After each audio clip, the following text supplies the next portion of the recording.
الحمد لله وكفى وسلام على عباده الذين اصطفى أما بعد فأعوذ بالله من الشيطان الرجيم بسم الله الرحمن الرحيم إنما يريد الله ليذهب عنكم الرجس أهل البيت ويطهركم تطهيرا صدق الله العظيم وقال رسول الله صلى الله عليه وسلم أذكركم الله في أهل بيتي أذكركم الله في أهل بيتي وقال رسول الله صلى الله عليه وسلم فلو أن رجلا سفن بين الركن والمقام فصلى وصام ومات وهو مبغض لأهل بيت محمد دخل النار أخرجه الحاكم في المستدرك وقال هذا حديث صحيح على شرط الشيخين ووافقه الذهبي في التلخيص أو كما قال رسول الله صلى الله تبارك وتعالى عليه وسلم۔ میرے محترم بھائیوں اور دوستو، آج جیسا کہ آپ سب کو معلوم ہے کہ 9 محرم ہے اور کل 10 محرم ہے۔ آل رسول کا تذکرہ کوئی محرم کے ساتھ خاص نہیں ہے، پورا سال ہونا چاہیے، لیکن چونکہ مختلف صحابہ اور مختلف اہل بیت کا تذکرہ ہر جمعے نہیں ہو سکتا، اس لیے پھر اس کو موقع کے لحاظ سے خطیب تقسیم کر دیتا ہے۔ کسی موقع پر کسی صحابی کی شان، کسی موقع پر کسی اہل بیت میں سے کسی ہستی کی شان۔ پچھلے جمعے میں نے حضرت عمر رضی اللہ عنہ کے بارے میں عرض کیا تھا، اس سے پچھلے جمعے بھی، اور اس جمعے میں آل رسول کے بارے میں کچھ عرض کرنا چاہتا ہوں، اور خاص طور پر امام حسین رضی اللہ عنہ کے بارے میں۔ پہلی بات تو یہ ذہن میں رکھیں کہ اہل بیت سے محبت کرنا، آل رسول سے محبت کرنا اور ان کے گن گانا اور ان کی تعریف میں نظمیں پڑھنا اور ان پر ان کی محبت میں اور ان کی تعریف میں تقریریں کرنا، یہ ہماری کوئی پالیسی نہیں ہے، یہ ہمارے ایمان کا حصہ ہے۔ جب تک دل میں صحابہ کے ساتھ ساتھ اہل بیت کی محبت نہیں آئے گی، اس وقت تک کہ آپ کی ساری عبادتیں بیکار ہیں، کسی شمار میں نہیں ہیں۔ جب تک اہل بیت کی محبت سینوں میں نہیں آتی، اس وقت تک ایمان نامکمل ہے، اس وقت تک جنت کا داخلہ بند ہے۔ اور اگر اہل بیت کی نفرت دل میں آ گئی، سیدھی جہنم۔ اہل بیت کی نفرت دل میں آ گئی، سیدھی جہنم ہے، حتیٰ کہ بیت اللہ کی عبادتیں بھی کام نہ دیں گی۔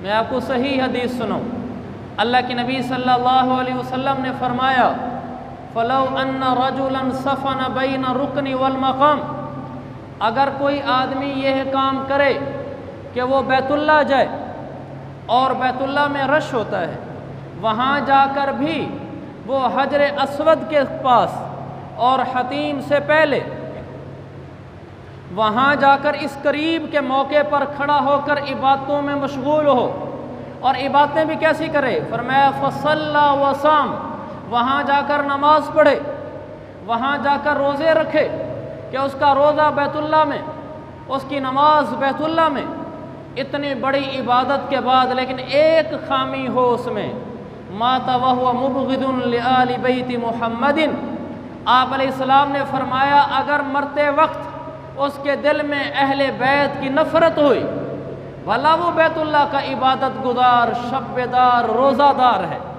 فرمایا دخل النار، سیدھا جہنم میں جائے گا۔ اور یہ حدیث صحیح ہے۔ ممبر بنا اسی لیے ہے کہ آپ کو قرآن و حدیث بتائے تھے۔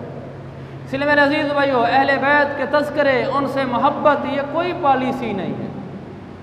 یہ نہیں ہے کہ اہل تشیع حضرات کرتے ہیں تو چلو ہمیں بھی کرنی چاہیے، ورنہ لوگ کہیں گے یار یہ نہیں کرتے۔ یہ کیا بات ہوئی؟ ہمارا اہل بیت سے کوئی تعلق نہیں، ہمارے ایمان میں کوئی دھڑک نہیں ہے، ہمارے اندر کوئی خون صحیح نہیں ہے۔ یہ خون کیا شناس نہیں ہے کہ کس کو پہچاننا ہے اور کس کو نہیں پہچاننا۔ یہ خون کوئی مردہ ہے، جمع ہوا ہے، اس ضمیر پہ کوئی تالے لگ گئے ہیں، ہماری عقلیں معاف ہو گئی ہیں؟ کیا ہم نے اللہ کے رسول سے محبت کے دعوے نہیں کیے؟ کیا ہم نے مدنی آقا کے کلمے نہیں پڑھے؟ اگر پڑھے ہیں تو پھر ان کی آل سے محبت کرنا ہمارا ایمان ہے، پھر ان کے گن گانا ہمارا ایمان ہے، پھر حسن و حسین پہ جان نچھاور کرنا ہمارا ایمان ہے، پھر زینب و رقیہ، ام کلثوم و فاطمہ، سب اہل بیت سے محبت کرنا ہمارا ایمان ہے۔ اہل بیت کے تذکروں سے ایمان بڑھتا ہے، رسول اللہ کی شفاعت ملتی ہے۔ حضرت عباس کہتے ہیں، ترمذی کی روایت ہے، اللہ کے نبی کے پاس ایک دفعہ دکھی ہے، حضرت عباس اہل بیت میں سے ہیں، دکھی ہو کر آئے، کہنے لگا یا رسول اللہ میں قریش کے پاس سے جاتا ہوں، وہ قریشی مکہ والے وہ بیٹھے ہوتے ہیں، جب میں جاتا ہوں تو پہلے محو گفتگو ہوتے ہیں، میں جاتا ہوں تو اپنا گفتگو کرنا بند کر جاتے ہیں، اور میرا آنے پر گرانی محسوس کرتے ہیں کہ میں درمیان میں کیسے آ ٹپکا، گویا کہ مجھے دیکھنا بھی نہیں چاہتے، مجھے اپنی مجلس میں گوارا بھی نہیں کرنا چاہتے۔ ترمذی میں ہے، اللہ کے نبی نے یہ جب جملہ سنا، آپ کے چہرے کا رنگ سرخ ہو گیا، آپ جلال میں آ گئے۔ آپ نے فرمایا لوگو واللہ لا يدخل قلب رجل الایمان، اس وقت تک کسی کے دل میں ایمان داخل نہیں ہوگا حتی یحبہم للہ ولقرابتہم منی، جب تک اس کے دل میں اہل بیت کی محبت داخل نہ ہو۔ اہل بیت کی محبت داخل نہیں ہوگی تو ایمان بھی داخل نہیں ہوگا۔ ہمارا ایمان ہے اہل بیت کے تذکرے، اہل بیت سے محبت، ان کے ہستیوں سے محبت۔ یہ نہیں ہے کہ اہل بیت صرف حسین ہے، ایسا نہیں ہے۔ اہل بیت آپ کا گھرانہ ہے، آپ کے گھر والے اہل بیت ہیں۔ ان میں کون ہیں؟ ازواج مطہرات ہیں، یہ آپ کی اہل بیت ہیں۔ حضرت خدیجہ ہیں، حضرت سودا ہیں، حضرت زینب ہیں، زینب بنت جاش ہیں، زینب بنت خزیمہ ہیں، ام سلمہ ہیں، جویریہ ہیں، حفصہ ہیں، سودا، جتنی آپ کی بیویاں ہیں، یہ سب کی سب یہ آپ کے اہل بیت میں داخل ہیں۔ یہ پہلا نقطہ ہے۔ آپ کی ساری ازواج مطہرات اہل بیت ہیں، ان کو قرآن نے اہل بیت کہا ہے۔ انما یرید اللہ لیذھب عنکم الرجس اہل البیت، 22ویں پارے میں قرآن کہتا ہے کہ ازواج مطہرات اہل بیت ہیں۔ پھر قرآن سے ثابت ہوتا ہے حسن و حسین، فاطمہ و علی یہ اہل بیت ہیں۔ جب مباہلہ کی آیت اتری، آپ کے پاس نجران کے 60 عیسائی آئے، کہنے لگو محمد مباہلہ کرتے ہیں، یعنی مناظرہ کرتے ہیں، آمنے سامنے آؤ، پتہ لگ جائے گا کون سچا ہے۔ مباہلہ کیا ہوتا ہے؟ مناظرہ اور مباہلہ میں فرق ہے۔ مناظرہ یہ ہوتا ہے کہ آمنے سامنے بیٹھ کر دلائل دینا، گفتگو کرنا، یہ دلیل دے گا، وہ دلیل دے گا۔ مباہلہ یہ ہوتا ہے کہ آمنے سامنے آ کر دعا کرنا کہ اگر ہم ناحق ہیں تو ہمیں اللہ برباد کرے، وہ کہتا ہے کہ اگر میں ناحق ہوں تو اللہ مجھے برباد کرے۔ یہ دونوں آ کر کھلے میدان میں دعا، اپنے بارے میں بد دعا کرتے ہیں کہ اگر ہم ناحق ہیں تو اللہ ہمیں برباد کرے۔ نجران کے 60 پادری عیسائی آئے اور اللہ کے نبی سے کہا کہ آپ آئیں اور ہم سے مباہلہ کریں۔ آپ نے صرف اہل بیت کے چند افراد کو لیا، آپ نے حضرت حسن کو لیا، حضرت حسین کو لیا، چھوٹے بچے تھے، حضرت علی کو لیا، حضرت فاطمہ کو لیا، باقی آپ کے جو بیٹے تھے وہ فوت ہو گئے تھے اس وقت۔ آپ کی باقی تینوں بیٹیاں اس وقت فوت ہو گئی تھیں، حضرت زینب، رقیہ، ام کلثوم اس وقت زندہ نہیں تھی۔ تو یہ آپ کے گھرانے کے لوگ تھے، آپ نے انہی کو لے لیا۔ آپ لے گئے، مباہلہ کے لیے پہنچ گئے۔ جب مباہلہ کے لیے پہنچے تو وہ بھاگ گئے، مباہلے پہ نہیں اترے۔ پھر اللہ کے نبی نے فرمایا اے اللہ یہ میرے اہل بیت ہیں۔ اس موقع پر آپ نے فرمایا اللہم ہؤلاء اہل بیتی، اے اللہ یہ میرے اہل بیت ہیں، میں اپنے گھر کے افراد کو کچھ لایا ہوں۔ تو اس حدیث سے امام حسن، امام حسین، حضرت علی، حضرت فاطمہ، ان کا بھی اہل بیت ہونا ہوا۔ تو قرآن و حدیث سے ثابت ہے ازواج مطہرات اہل بیت ہیں، اور حسن و حسین کا بہت اونچا مقام ہے۔ ہم ان کے بلند مقامی سے انکار نہیں کرتے بلکہ اس کے گن گاتے ہیں۔ ہم حسین کے اہل بیت ہونے پر فخر کرتے ہیں، ہم حسین کو اپنا سردار مانتے ہیں، حسن کو اپنا سردار مانتے ہیں، اہل بیت کا درخشندہ ستارہ مانتے ہیں۔ ہمارے لیے فخر کی چیز ہے کہ ہم حسن و حسین کے نام لیوا ہیں، علی و فاطمہ کے نام لیوا ہیں۔ بات یہاں تک نہیں ختم ہوتی، ہم ان کی نسل کے نام لیوا ہیں۔ حسین کے ہم غلام نہیں ہیں، ہم حسین کی نسل کے بھی غلام ہیں۔ ہم صرف حسن کے غلام نہیں ہیں، ہم ان کی نسل کے بھی غلام ہیں۔ ہم فاطمہ کی نسل در نسل کے غلام ہیں۔ میرے عزیز و بھائیو، غلامی اہل بیت کلید نجات ہے، کامیابی کی کنجی ہے۔ امام حسین ہمارے سر کے تاج، حسن سر کے تاج، پھر ان کے آگے نسلیں بھی ہماری سر کی تاج۔ غور سے سنو، امام حسین ہمارے امام ہیں۔ امام جو لیڈر ہو، سربراہ ہو، بڑا ہو، پیشوا ہو، یہ امام ہے۔ امام حسین ہمارے امام ہیں، اس سے بڑی کیا بات ہے کہ ہم ان کو پیشوا مانتے ہیں، ہم ان کو اپنا راہبر و رہنما مانتے ہیں، ہم ان کو اپنا لیڈر مانتے ہیں، ہم اپنے آپ کو ان کا ماتحت مانتے ہیں، رعایا مانتے ہیں۔ آگے بڑھ کر اپنی عزت کے لیے کہوں کہ ہم اپنے آپ کو ان کا کمی مانتے ہیں۔ یہ ہمارا اعزاز ہے کہ ہم فاطمہ الزہرا کے کمی، ہم حسن و حسین کے کمی ہیں، ہم علی کے کمی ہیں، ازواج مطہرات کے کمی ہیں، زینب و رقیہ ام کلثوم کے ہم کمی ہیں، ہم عباس کے کمی ہیں، ہم حضرت محمد صلی اللہ علیہ وسلم کے اہل بیت کے ہر فرد، گھر کے ہر فرد کے کمی ہیں۔ ہم آپ کے بیٹے عبداللہ 1.5 سال 18 ماہ کی عمر میں دنیا سے گئے، ہم اس کے بھی کمی ہیں۔ ہم آپ کے بیٹے قاسم 18 ماہ کی عمر میں دنیا سے گئے، ہم ان کے بھی کمی ہیں۔ ہم آپ کے سب سے بڑے بیٹے قاسم، عبداللہ، پہلا قاسم، پھر عبداللہ، پھر ابراہیم، ہم تینوں کے کمی ہیں۔ یہ ہماری عزتیں ہیں، ہم آل رسول کے گن گاتے ہیں، ہم ان کے چرچے کرتے ہیں، ہم ان کے غلام ہیں۔ تو میں عرض کر رہا تھا، ہم حسن و حسین کے تو غلام ہیں ہی، ہم امام حسین کی نسل کے بھی غلام ہیں۔ اس نقطے کو غور سے سننا۔ امام حسن کے بیٹے ہیں امام زین العابدین، یہ علی اصغر ہے، یہ جنگ میں شریک تھے، اور عام مورخین لکھتے ہیں بچے تھے، لیکن محققین یہ کہتے ہیں کہ عمر 19 سال تھی، یہ نوجوان تھے۔ شہید اس لیے نہیں ہوئے کہ ان کو تیز بخار تھا، یہ خیمے میں تھے جب ان بدبختوں نے امام حسین اور سب کو شہید کر دیا، تو پھر آخر میں انہیں خیموں کی طرف رخ کیا۔ تو امام زین العابدین، اس وقت تو زین العابدین نام نہیں تھا، بعد میں جب مدینہ میں آئے انہوں نے عبادت بہت زیادہ کی، حتیٰ کہ ان کے ماتھے پر ایسے نشان پڑ گیا تھا جیسے بکری کے گھٹنے کا نشان ہوتا ہے، تو بہت زیادہ عبادت کرتے تھے۔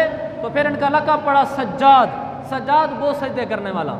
پھر ان کا لقب پڑا زین العابدین، بہت زیادہ عبادت کرنے والوں کی بھی زیب و زینت، ان کا بھی امام۔ ان کا نام علی تھا۔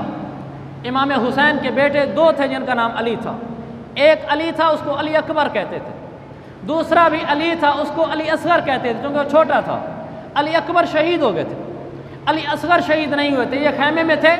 تو اس وقت یہ آئے، ابن زیاد کے بھیجے ہوئے لشکر میں سے عمر بن سعد آیا، لعنت اللہ علیہ شمر آیا، اور اس شمر نے اس پر حملہ کرنا چاہا، حضرت علی اصغر کو قتل کرنا چاہا۔ تو عمر بن سعد نے کہا یہ لڑکا جنگ میں شریک ہی نہ ہوا، جو شریک نہ ہو اس سے لڑنا ہماری غیرت کے خلاف ہے، اس کو چھوڑ دو۔ تو انہوں نے پھر اس کو کچھ نہیں کہا، یہ تحقیقی روایت ہے۔ تو علی اصغر کو انہوں نے چھوڑ دیا، اور باقی جو امام حسین کے اولاد تھے ان کو نعوذ باللہ شہید کر دیا۔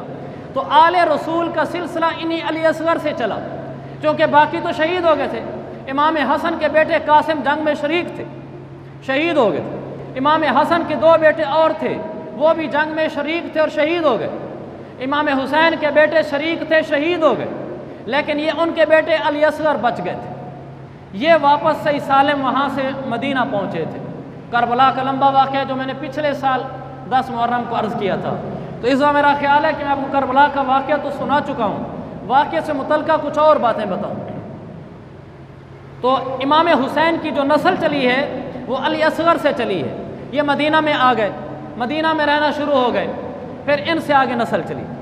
امام زین العابدین، میں عرض کر رہا تھا اہم نقطہ، امام حسین بھی ہمارے امام ہیں، ان کے بیٹے، ان کی نسل میں پہلا بچہ جو زندہ رہا علی اصغر امام زین العابدین سے مشہور ہوئے، یہ بھی ہمارے امام ہیں۔ امام زین العابدین کے بیٹے باقر، نام محمد تھا، محمد بن علی، زین العابدین کا نام بھی علی تھا، محمد بن علی۔ باقر اس لیے کہتے تھے، باقر کہتے ہیں بڑی وسعت والے کو، اللہ نے ان کو بہت علم دیا تھا، وسیع علم تھا، اس لیے علماء نے کہا کہ یہ تو محمد بن علی نہیں ہے، یہ تو باقر ہے۔ امام باقر ان کے بیٹے ہیں، یہ ہمارے امام ہیں، اہل سنت والجماعت کے امام ہیں۔ امام باقر کے بیٹے بھائی ہیں امام زید، یہ ہمارے امام ہیں۔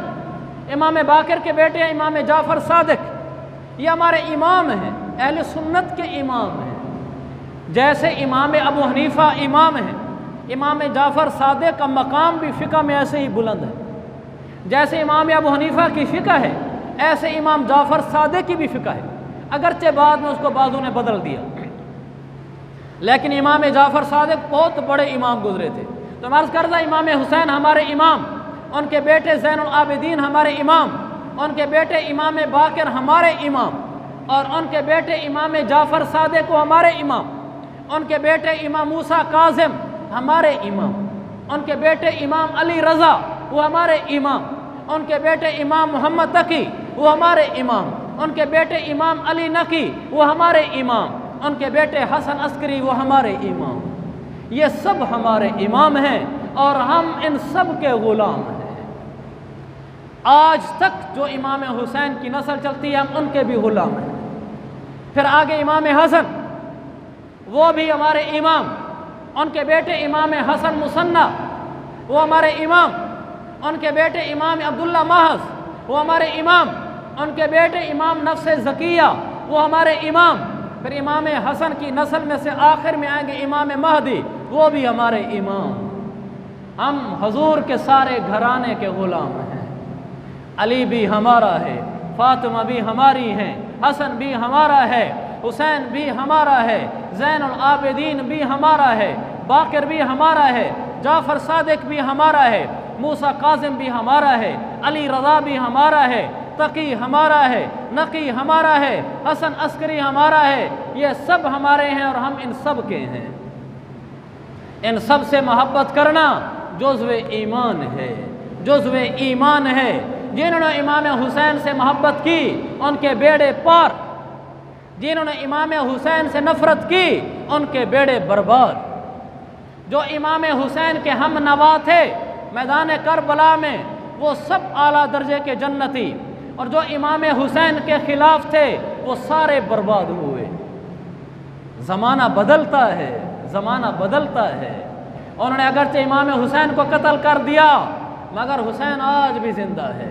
یزید تھا حسین ہے، مشہور جملہ، یزید تھا حسین ہے۔ امام حسین رضی اللہ عنہ کو بے دردی سے شہید کیا۔ ان کا واقعہ بیان کرنے کے لیے جگر چاہیے، واقعہ بیان کرنے کے لیے کنٹرول والی آنکھیں چاہیے۔ یہ وہ حسین ہے، اللہ کیا حسین تھا جس کو بے دردی سے زمین پہ شہید کیا گیا، پیاسا شہید کیا گیا۔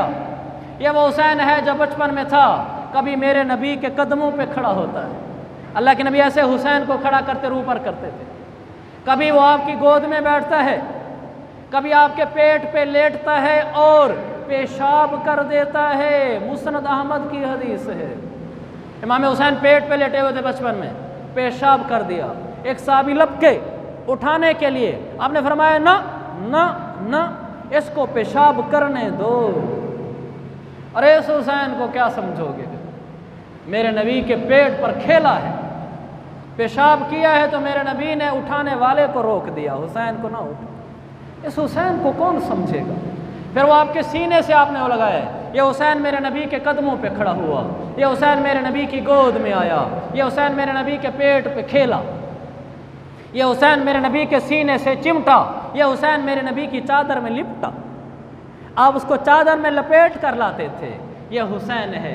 کبھی وہ نبی کے ساتھ خچر پہ سوار ہے، کبھی وہ نبی کے کندھوں پہ سوار ہے، کبھی نبی کے منبر پہ سوار ہے، کبھی نبی کے ساتھ سواری پہ پیچھے سوار ہے، اور کبھی نبی خود اونٹ جیسی سواری بن کر پیچھے حسین کو سوار کرایا ہوا ہے۔ کبھی نبی سواری پہ جاتا ہے، حسین کو سواری پہ بٹھاتا ہے، کبھی نبی خود اونٹ بن جاتا ہے، حدیث میں اونٹ کے لفظ، نبی اونٹ بن جاتا ہے، حسین کو اوپر بٹھاتا ہے، تو گویا کہ نبی کہتا ہے حسین تو کیا اونٹنی پہ سوار ہوگا، تو کیا خچر و گھوڑے پہ سوار ہوگا، محمد کی گردن، محمد کی کمر خود تیرے لیے پیٹھ ہے، محمد خود تیرے لیے اونٹ ہے۔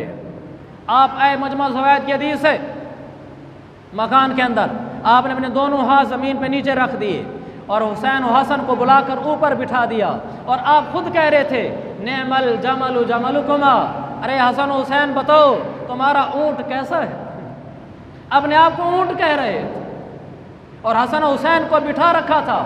یہ وہ حسین ہے جو نبی کے ساتھ سفر میں بھی ہوتا ہے، یہ وہ حسین ہے جو کبھی نبی کی انگلی پکڑے اٹکیلیاں کرتے ہوئے مسجد نبوی میں آتا ہے، یہ وہ حسین ہے، میرا نبی ممبر پہ ہے، سامنے سرخ جوڑا پہن کر حسن و حسین آتے ہیں، میرے نبی نے ممبر چھوڑ دیا، ویسے نہیں چھوڑا، حدیث کے الفاظ، آپ اپنے اوپر قابو نہ پا سکے، حدیث کے الفاظ، آپ اپنے اوپر قابو نہ پا سکے محبت میں، حسن و حسین کو دیکھ کر ممبر چھوڑ دی، نیچے اتر گئے، سینے سے لگایا، ممبر پہ آ کے بٹھایا، جہاں خطبہ چھوڑا تھا، خطبے کے دوران میں یہ خطبہ دے رہا ہوں، میرے بچے سامنے آ جائیں، میں اتر کے چلا جاؤں ان کو اٹھانے کے لیے تو بالکل نامناسب سی بات ہے، کیونکہ وہ میرے جو بچے ہوئے، لیکن وہ حسن و حسین تھے، ان کے لیے خطبے چھوڑے جا سکتے ہیں، آپ گئے ان کو اٹھایا، ساتھ بٹھایا، پھر باقی خطبہ پورا کیا،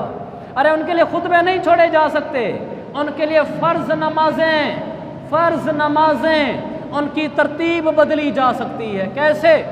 میرے نبی سجدے میں ہیں، فرض نماز ہو رہی ہے، حسین آ کے پیٹھ پہ چڑھ گئے، پیچھے سے ایک صحابی نے ہاتھ بڑھایا اللہ کے نبی کی پیٹھ سے اتارنے کے لیے، آپ نے آنکھوں سے دیکھ لیا کہ ہاتھ آگے آ رہا ہے، آپ نے ہاتھ پیچھے روک دیا، کہا حسین کو بیٹھنے دو، نماز حکم یہ ہے، حدیث ہے، جب تم میں سے کوئی امام بنے تو نماز مختصر پڑھائے، لیکن حسین پیٹھ پہ چڑھ جائے تو پھر نمازیں لمبی ہو جاتی ہیں، آپ نے ہاتھ پیچھے کر دیا، آپ امام ہیں، جب تک حسین نیچے نہیں اترے آقا نے سر نہیں اٹھائے، یہ حسین ہے جس کے لیے نمازوں کی ترتیب بھی بدل گئی کہ امام چھوٹی نماز پڑھائے، لیکن اگر امام کے سر پہ، امام کی پیٹھ پہ حسین چڑھ جائے تو نماز بدل دو، لمبی کر دو، یہ حسین ہے۔ ترمذی کی روایت ہے، آپ نماز پڑھ رہے تھے، حکم یہ ہے دونوں پاؤں کے درمیان اتنا فاصلہ رکھو کہ آپ آرام سے کھڑے ہو سکیں، کم سے کم 1-4 انگل کا فاصلہ ہو، اور میرے نبی روٹین کے مطابق کھڑے تھے، حسن رضی اللہ عنہ آئے تو پیچھے سے آئے، پاؤں کے نیچے سے گزرنے لگے، بچے تھے، میرے نبی نے پاؤں کھول دیے، یہ نہیں کہا کہ نماز میں اتنے ہی پاؤں رکھنے ہوتے ہیں، پیچھے حسن آ گیا ہے، پیچھے حسین آ گیا ہے، نمازوں کی ترتیبیں بھی بدل جایا کرتی تھی، آپ نے پاؤں کھول دیے، پھر حسین نیچے سے گزرے، حسن گزرے، آگے گئے، پھر آگے سے پھر پیچھے واپس آئے، اور پھر پیچھے سے آگے آئے، وہ نماز کے دوران میرے نبی سے کھیلتے رہے، نبی پاؤں کھول کر کھڑے رہے، یہ وہ حسن و حسین جن کو ہم نے سمجھا نہیں اور ان کو پیاسا شہید کیا گیا۔ کوثر کے ساقی کا نواسا حسین ہے، کربلا کے دشت میں پیاسا حسین ہے۔ کون سا پیاسا حسین؟ آپ سفر میں جا رہے تھے، راستے میں حسن و حسین کو پیاس لگی، کہ نانا جان پیاس لگی ہے، میرے نبی نے پورا قافلہ رکوا دیا، جتنے افراد تھے، ایک صحابی کو بھیجا کہ جاؤ پورے قافلے سے پتہ کر کے لاؤ کسی کے مشکیزے میں کوئی پانی بچا ہے، اس نے سارے قافلے کا چکر لگایا، کہیں پانی نہ تھا، تو انہوں نے بتایا یا رسول اللہ کسی کے مشکیزے میں پانی نہیں ہے، آگے منزل پہ پڑاؤ ڈالنا ہے، سب نے وہیں سے پانی بھرنا ہے۔ میرے نبی بے قرار ہو گئے، حسن کو بلایا، اپنی زبان مبارک نکالی اور ان کے منہ میں ڈالی، حسین کی پیاس مصطفیٰ کی زبان سے بجھتی تھی، مصطفیٰ قافلے روک کر حسین کی پیاس اپنی زبان کی تری سے بجھاتا تھا، حسن کی بھی پیاس بجھائی، حسین کی بھی بجھائی، جب بجھ گئی تو پھر کہا چلو اب یہ وہ حسین ہے کہ کربلا کے دشت میں پیاسا حسین تھا، بادل یزیدیت کے جو پھیلے 4 سو ان میں چمکتا ہوا ایک ستارہ حسین تھا، کرتے وہ کیسے ہاتھ پہ بیعت یزید کی، اس وقت سب سے عرفہ و اعلیٰ حسین تھا، ہلنے لگا تھا عرش الہی بھی اس گھڑی جب کربل کی ریت پہ تڑپا حسین تھا۔ آگے سننا، تڑپ اٹھی تھی روح بھی مصطفیٰ کی اس گھڑی، تڑپ اٹھی تھی روح بھی مصطفیٰ کی اس گھڑی جب بے بس ہو کے زمین پہ گرا نواسا حسین تھا۔ میرے نبی کی روح تڑپ گئی تھی۔ حضرت ابن عباس کہتے ہیں میں مدینہ میں تھا، میں دوپہر کو سویا، میں نے دیکھا خواب میں اللہ کے نبی تشریف لائے ہیں، آپ کے بال بکھرے ہوئے ہیں، آپ پریشان ہیں، اور آپ صلی اللہ علیہ وسلم کے جسم پر گرد اٹی ہوئی ہے، آپ کے ہاتھ میں شیشی ہے اور آپ اس میں خون جمع کر رہے ہیں۔ تو میں نے پوچھا یا رسول اللہ یہ کیا ہے؟ آپ نے فرمایا قتل الحسین و اصحابہ، آج حسین اور اس کے ساتھیوں کو قتل کر دیا گیا ہے، اور یہ ان کا خون ہے اور میں ان کا خون اکٹھا کیے جا رہا ہوں شیشی میں، یعنی کل اللہ کی بارگاہ میں مدعی بن کر پیش کروں گا۔ حسین کہ یہ خواب دیکھ کر ابن عباس اٹھ گئے، مدینے میں تھے، اس وقت کوئی خبر نہیں تھی کہ کیا ہو رہا ہے دنیا۔ کچھ دنوں بعد اطلاع پہنچ گئی کہ امام حسین کو شہید کیا گیا ہے۔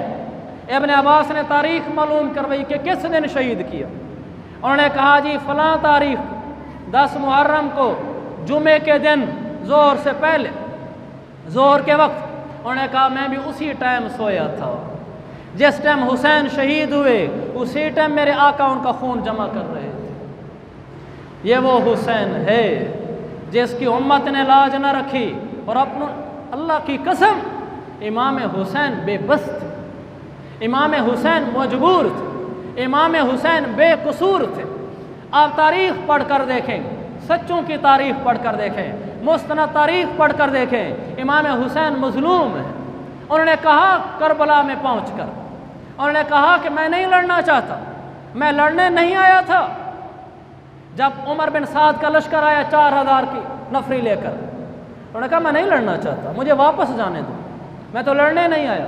عمر بن سعد نے خط لکھا ابن زیاد کو، اس کے لیے ہونا چاہیے لمبا وقت کربلا کے لیے۔ عمر بن سعد نے خط لکھا ابن زیاد کو اور کہا کہ وہ حسین کہہ رہا ہے کہ میں نہیں لڑنا چاہتا، مجھے واپس جانے دو جہاں سے آیا ہوں۔ اس سے بڑی کیا بات ہے کہ ایک آدمی جانا نہیں چاہتا آپ کے پاس، لڑنا نہیں چاہتا، واپس جانا چاہتا ہے۔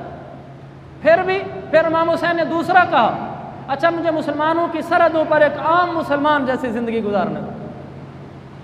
3 شرطیں رکھی، کہا یزید کے پاس جانے دو، میں خود بات کر لوں گا، اور یہ تینوں شرطیں مستند روایت سے ثابت ہیں، کہیں دھوکہ نہ کھانا۔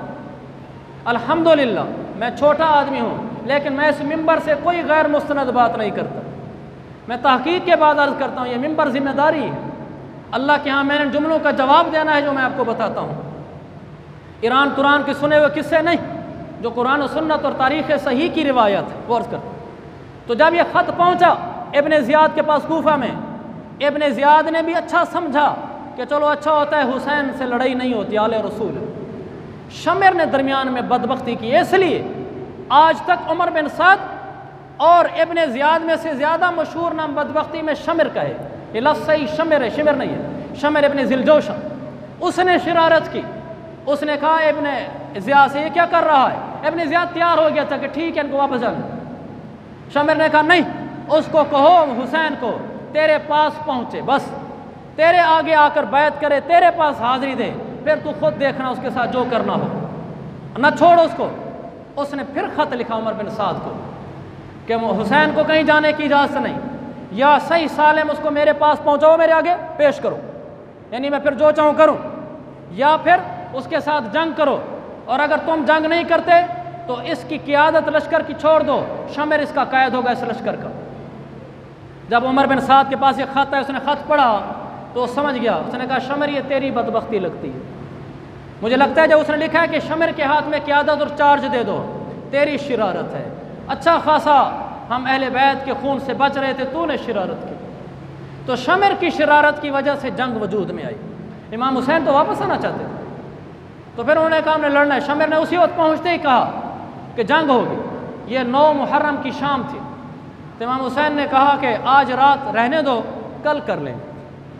تو اس نے کہا اچھا ٹھیک ہے، تو امام حسین نے کہا آج کی رات ہمیں عبادت کے لیے دے دو، رونے دھونے کے لیے دے دو، ہم اللہ سے باتیں کر لڑیں گے۔ امام حسین مظلوم ہے۔ جس نے بھی امام حسین کے خلاف اپنا تھوڑا سا بھی حصہ ڈالا سارے بدبخت رسوا ہوئے، سب، ایک بھی نہیں بچا۔ ابن زیاد جو سب سے زیادہ بدبختی کرنے والا تھا، ابن زیاد کو مختار ثقفی نے قتل کیا۔ ٹھیک 5 سال بعد مختار ثقفی کی حکومت قائم ہو گئی تھی کوفہ اور عراق میں، اور اس نے تمام قاتلین حسین کو چن چن کر بلایا اور ان سے جنگ کی۔ ابن اشتر کو بھیجا ابن زیاد سے لڑنے کے لیے۔ ابن زیاد جو کمان کر رہا تھا، بڑی قیادت کر رہا تھا امام حسین کے خلاف، اس نے جا کر ابن زیاد کا سر قلم کر دیا۔ ابن زیاد کا سر لایا گیا مختار ثقفی کے سامنے، کئی لوگوں کے سر لے گئے جو قتل ہوئے تھے، مردار ہوئے تھے۔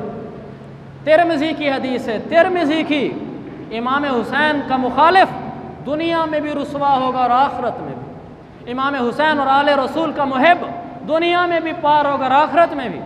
یہ ابن زیاد بڑا بدبخت تھا، جب اس کا سر لایا گیا اور سروں کے ساتھ، ترمذی کی حدیث ہے، ایک سانپ آیا، وہ ساری لاشوں سروں میں سے سر کٹے ہوئے تھے، سب بدبختوں کے تھے، ان سب سروں سے گزرتا ہوا ابن زیاد کے منہ میں داخل ہوا، منہ کھلا ہوا تھا اس کا، منہ میں داخل ہوا، ناک سے نکلا، پھر ناک سے داخل ہوا، پھر منہ سے نکلا۔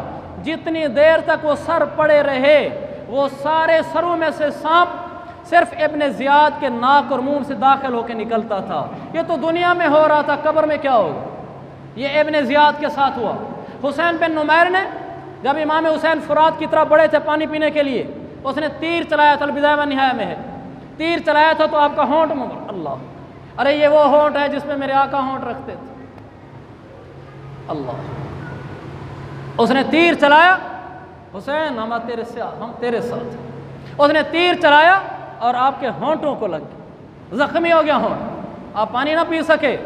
یہی حسین بن نمیر جب اس کی موت کا وقت آیا، یہ کہتا تھا پیاس پیاس، پانی پانی، مجھے پانی پلاؤ، قتلنی الظمأ، مجھے پیاس نے ہلاک کر ڈالا ہے، مجھے پانی پلاؤ۔ ٹھنڈے میٹھے مشروبات لائے جاتے اور یہ پیتا تھا، پھر بھی کہتا تھا پانی پانی۔ آخر اتنا پانی پیا کہ اونٹ کی طرح پیٹ پھول گیا اور پیٹ پھٹ گیا ظالم کا، جس نے حسین کو پانی نہ پینے دیا۔ یہ تاریخ گواہ ہے اس کی۔ جس نے امام حسین کا سر اپنے گھوڑے کی گردن میں لٹکایا تھا، یہ عرب کا حسین آدمی تھا، چند ہی دنوں میں اس کا رنگ کالا سیاہ ہو گیا۔ کسی نے پوچھا کہ کیا ہوا، رنگ کیوں کالا ہو گیا؟ کہنے لگا جب بھی رات کو سوتا ہوں 2 آدمی آتے ہیں، مجھے پکڑتے ہیں بازو سے، ایک دہکتی ہوئی آگ کے کنارے لے جاتے ہیں، پھر اندر ڈال دیتے ہیں، پھر میں جھلس جاتا ہوں، پھر میں نیند سے آنکھ کھل جاتی ہے، کہ وہیں سے میرا چہرہ کالا ہو گیا ہے۔ ابھی تو یہ دنیا ہے، ابھی تو یہ دنیا ہے۔ شمر قتل کرا کے اس کی لاش بلوائی اور کتوں کے سامنے لاش ڈال دی، کتوں نے شمر کی لاش کے ٹکڑے ٹکڑے کر دیے۔ یہ دنیا ہے، ان کے ساتھ یہ ہو رہا تھا۔ ایک آدمی نے امام حسین کے لشکر میں سے، بس آج صرف 5 منٹ اضافی لوں گا انشاءاللہ، ایک آدمی نے امام حسین کے لشکر میں سے آخر میں جب شکست ہوئی، ان کو شکست کیا ہوئی، فتح ہی نہیں کی تھی، زہری شکست تھی، ان کا اونٹ پکڑ لیا اور جا کے اس کو پکایا، گوشت بنایا۔